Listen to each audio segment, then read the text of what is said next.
On s'embête trop dans la vie. On est toujours en train de se demander si ce que l'on fait, c'est suffisamment sérieux. Pourquoi on s'engage toujours dans des projets où on va toujours chercher la légitimité dans cette connotation sérieuse? Moi, je t'en ai parlé dans la précédente vidéo que j'ai sortie sur la chaîne il y a quelques jours. J'ai choisi le métier d'enseignant pour me donner une légitimité, parce que j'estimais que j'allais devenir quelqu'un, tout simplement parce que le métier de professeur des écoles, c'est quand même un métier qui est considéré comme sérieux. Et je pensais trouver la foi, enfin en tout cas je pensais trouver vraiment une reconnaissance extérieure.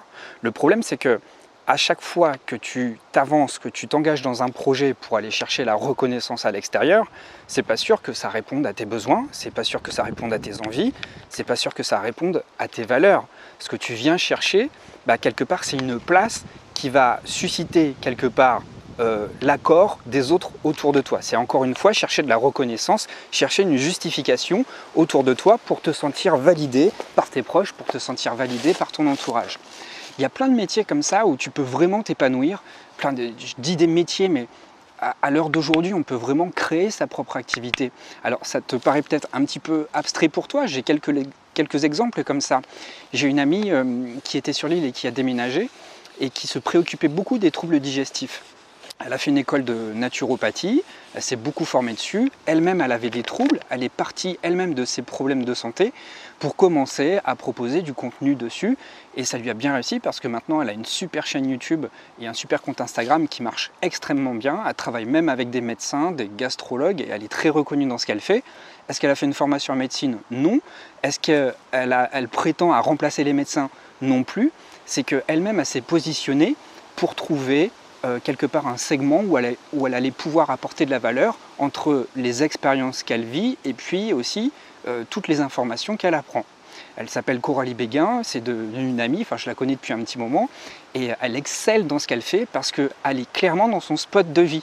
Elle fait des choses qui sont au centre de ses préoccupations, de ses centres d'intérêt, et en même temps elle prend du plaisir à délivrer de la valeur. Là actuellement je suis dans le Var, j'ai déjà fait une vidéo avec Antoine.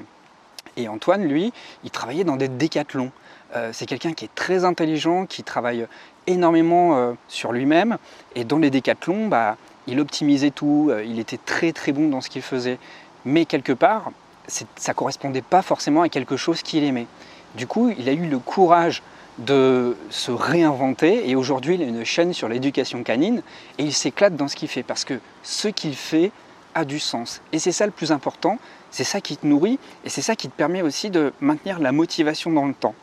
Dis-toi toujours que lorsque tu t'engages dans une direction, non seulement ça doit correspondre à quelque chose que tu sais faire, tu n'es pas obligé d'être expert dans ce que tu fais, tu peux déjà commencer en tant que débutant, mais il faut toujours savoir, en tout cas, que tu vas toujours t'inscrire dans une dynamique de progression. Si je prends l'exemple de Coralie ou d'Antoine, ils sont toujours en train d'apprendre. De même que pour moi, sur l'hypersensibilité, sur la gestion des émotions, c'est un univers qui me fascine. C'est quelque chose que j'ai tout le temps envie d'explorer et d'approfondir. C'est pour ça que j'ai pas trop de problèmes d'inspiration, de créativité, sauf que quand j'ai des petits coups de mood, que ça arrive à tout le monde, mais en tout cas, je suis toujours animé par cette chose-là. Eh bien, chez toi, il y a certainement, et c'est même sûr, des sujets qui t'intéressent, des thématiques qui t'intéressent et qui vont te permettre, en tout cas, à travers l'exploration, de t'inspirer, de produire de la valeur. Mais pour cela, il faut vraiment se sortir de la tête qu'on n'est pas obligé de faire des choses qui sont fastidieuses, qui sont laborieuses. Et cette légitimité, eh bien, tu peux la trouver en faisant des choses très simplement. Tu n'as pas besoin de faire des choses alambiquées. J'ai l'autre exemple d'une copine qui, par elle est aussi elle est coach de vie et elle se met un petit peu des bâtons dans les roues.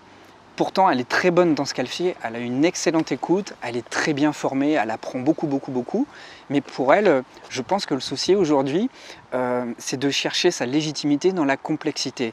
De fait, elle se met beaucoup de bâtons dans les roues en se rajoutant des tâches qui sont inutiles.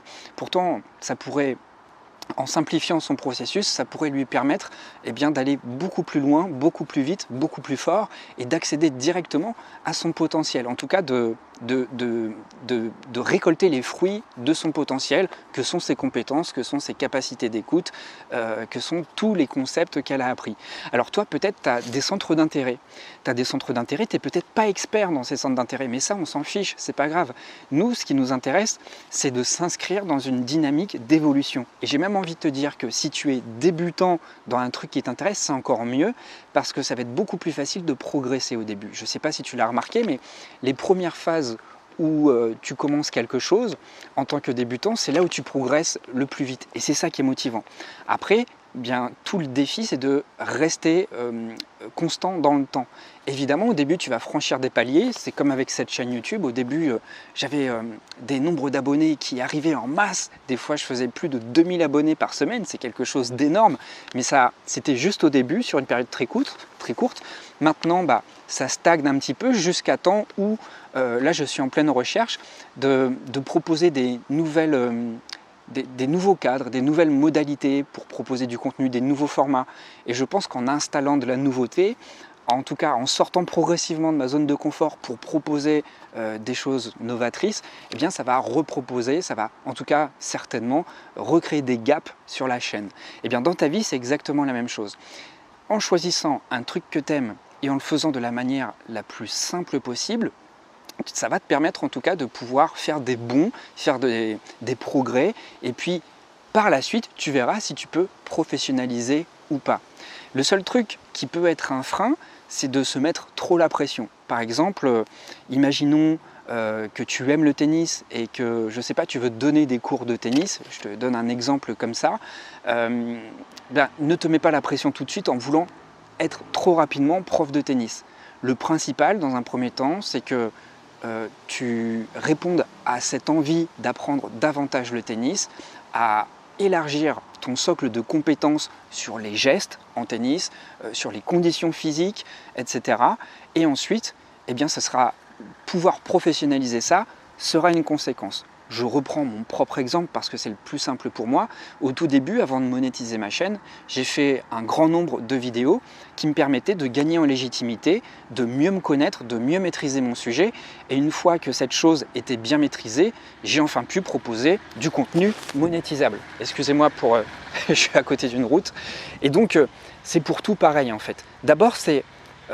faire les choses par envie, un petit peu de manière désintéressée.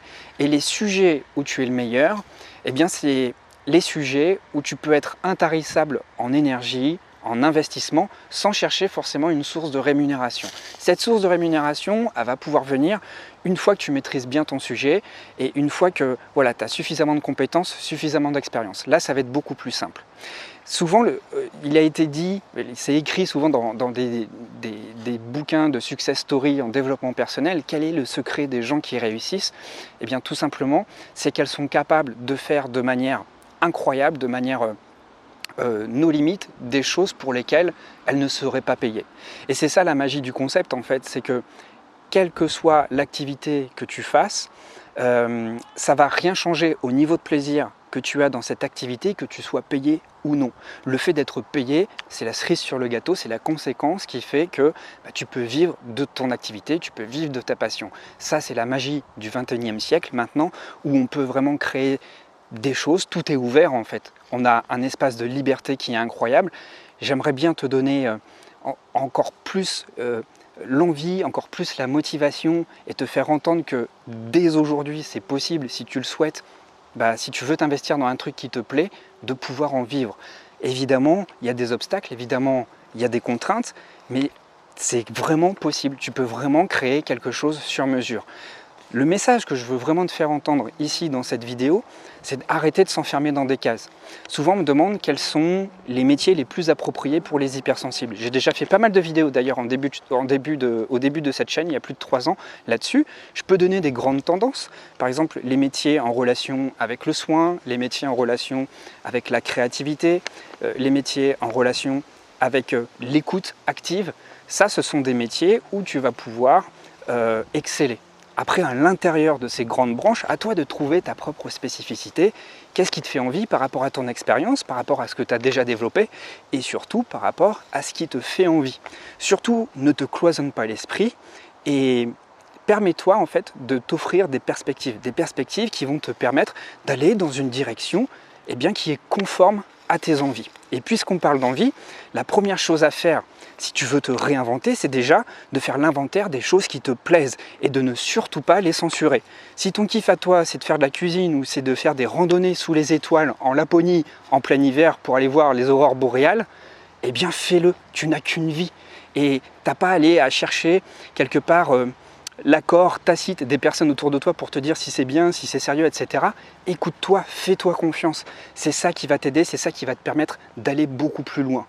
Écoute-toi, c'est vraiment le plus important et j'insiste vraiment là-dessus parce que moi je me suis longtemps auto-censuré sur des trucs où je me suis dit finalement qu'est-ce que vont penser les autres si je fais une chaîne YouTube, si je m'exprime encore plus, c'est délicat encore plus sur mes ressentis, sur des choses qui mettent en relief ma vulnérabilité. C'est pas toujours quelque chose d'aisé, c'est pas toujours quelque chose qui est socialement confortable de s'exprimer comme ça. Au bout d'un moment, je me suis dit peu importe ce que pensent les autres, y compris ma famille, etc., même si j'ai pas l'habitude forcément d'être autant ouvert dans mes relations comme ça, peu importe ce qu'on pense de moi, c'est pour moi que je le fais. Et je ne vais pas vivre pour les autres, je ne vais pas vivre pour rester un petit peu dans les cases, pour rester conforme à ce qu'attendent les autres de moi, parce que je vais être malheureux et au bout d'un moment, je vais péter un plomb et je vais être triste et je vais avoir l'impression de passer à côté de ma vie. Une fois que tu as fait l'inventaire de tes envies, je t'invite vraiment à en choisir quelques-unes et à tester des choses. Ensuite, la seconde chose qui est vraiment importante, c'est de bien connaître tes valeurs. Bien connaître tes valeurs va vraiment te permettre de définir tes besoins. Et lorsque tu connais bien tes valeurs, tu sais répondre parfaitement à des principes sans t'égarer, sans te disperser. Et ça va te permettre de te mettre un cadre. Tes valeurs, ce sont tes boussoles. Et lorsque tu es fidèle à tes boussoles, tu ne fais jamais fausse route, tu fais toujours des choses qui sont cohérentes avec ta personnalité, avec tes besoins et avec ton énergie. Et ensuite, le troisième point, c'est de tester. Tester sans chercher, encore une fois, à gagner de l'argent tout de suite, mais tester pour voir si c'est quelque chose qui te développe, toi, sur le plan personnel. Tester pour voir si psychologiquement, émotionnellement, tu te sens bien dans ce que tu fais. Si c'est le cas, les indicateurs sont au vert. Ça veut dire que tu peux continuer sur cette voie-là. Et le fait que tu te sentes bien, que tu te sentes à ta place, que tu te sentes nourri, que tu te sentes grandi de ces différentes expériences, va développer des cercles vertueux. Tu sais, c'est le concept de l'ikigai. Lorsqu'on trouve son ikigai, c'est-à-dire son spot de vie, la chose pour laquelle on est faite, c'est le point de conjonction des choses dans lesquelles je suis bon, les choses pour lesquelles j'aime ce que je fais, et les choses qui correspondent réellement à un besoin. Lorsque tu arrives à ce point-là de faire des choses que tu sais faire, que tu aimes faire et qui répondent à des besoins, là tu as trouvé quelque chose de très précieux. Parce que non seulement tu vas être animé par ce que tu fais, mais en plus tu vas te rendre compte que ça aide des gens autour de toi. Alors personnellement, moi c'est ce que je pense avoir réussi à faire. Je pense avoir réussi, en tout cas pour le moment, à être dans ce point de conjonction. Il y a toujours des ajustements, il y a toujours des moments où je m'égare un petit peu, toujours des moments où j'ai des coups de mou, des moments où je doute de moi, des moments où parfois je m'éloigne un petit peu de mon audience, parce que c'est la vie, parce que un équilibre, c'est jamais figé, il faut toujours rechercher un nouvel équilibre. Mais ça, c'est le taf qu'on a à faire tout le temps, en fait. De chercher toujours son énergie, chercher toujours son équilibre et s'ajuster. Et c'est pas grave si on s'en éloigne quelquefois. Alors voilà, si tu souhaites travailler sur toi, si tu es inspiré en tout cas par mon parcours et que tu souhaites te développer en ce sens, c'est la dernière fois que j'en parle puisque c'est aujourd'hui le dernier jour. J'ai mis en place un pack anniversaire à l'occasion de mes 42 ans qui ont eu lieu il y a quelques jours. Ce pack prend fin ce soir à minuit et dans ce pack en fait tu peux y mettre 3 formations de ton choix.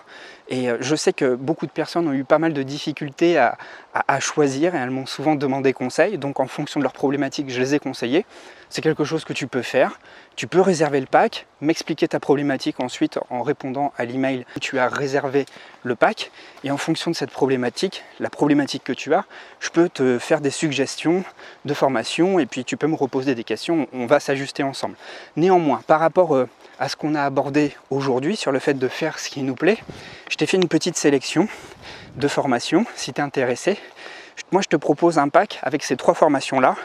C'est la formation vocation spéciale hypersensible pour vivre de sa passion et être indépendant dans ce qu'on fait.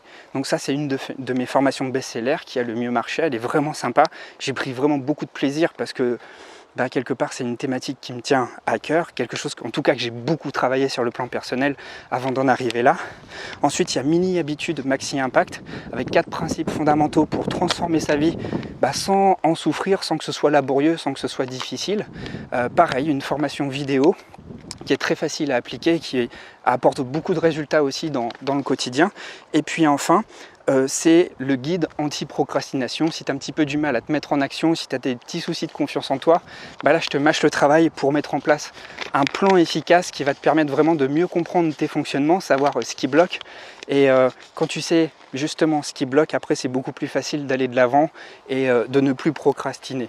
En tout cas, si tu sens que tu procrastines, ne te fustige pas, ne te prends pas la tête dessus, qui ne le fait pas.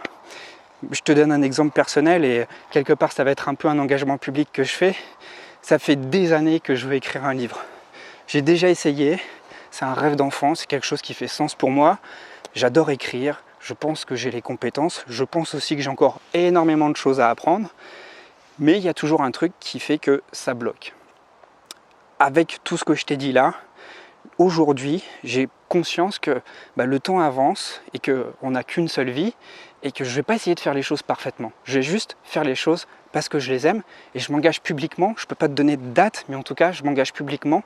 Je vais écrire un livre prochainement. Je ne sais pas combien de temps ça va prendre. Je ne peux pas te donner de date, mais en tout cas, c'est dans les tuyaux. J'ai vraiment envie de créer quelque chose qui n'est pas forcément en lien avec l'hypersensibilité en plus, mais plus en lien avec... En fait, j'ai envie de m'apporter un espace de liberté dans lequel je vais pouvoir explorer plein de choses, des choses qui pourront très probablement t'intéresser, des choses qui sont peut-être plus difficiles à partager, à livrer sur une vidéo YouTube. Mais en tout cas, j'ai vraiment envie d'utiliser ce nouveau médium qui est l'écriture. Si tu es sur ma liste email, tu dois t'en apercevoir, c'est pas tout le temps, mais des fois, j'adore me lâcher, j'adore écrire et puis laisser mon inspiration guider mes mots, etc. Beaucoup de personnes... me remercie pour ça parce qu'elle trouve ça original et puis nourrissant. Eh bien j'ai envie de continuer et puis moi je m'aperçois surtout que, comme je te l'ai dit au début, c'est une envie qui me nourrit énormément. C'est quelque chose qui me fait vachement plaisir et je me sens accompli et satisfait quand je le fais. Alors voilà, si tu as envie de bosser sur toi, il y a plein de formations dans le pack, donc tu as juste à regarder sur le catalogue, tu as 26 propositions. Encore une fois, si tu as des questions, tu réserves le pack et ensuite tu m'exposes ta problématique et puis je peux te guider par rapport au sujet, aux problématiques que tu rencontres. Et bien voilà, moi je vais aller rejoindre Antoine avec sa copine et puis Mia, le patou. Et puis on va faire une petite balade dans la forêt varoise et après on va festoyer un petit peu ce soir pour nos retrouvailles. Voilà, et bien je te remercie beaucoup d'avoir suivi cette vidéo et puis moi j'ai hâte de t'accompagner et t'aider à progresser dans tes projets. Je te dis à très vite et prends soin de toi.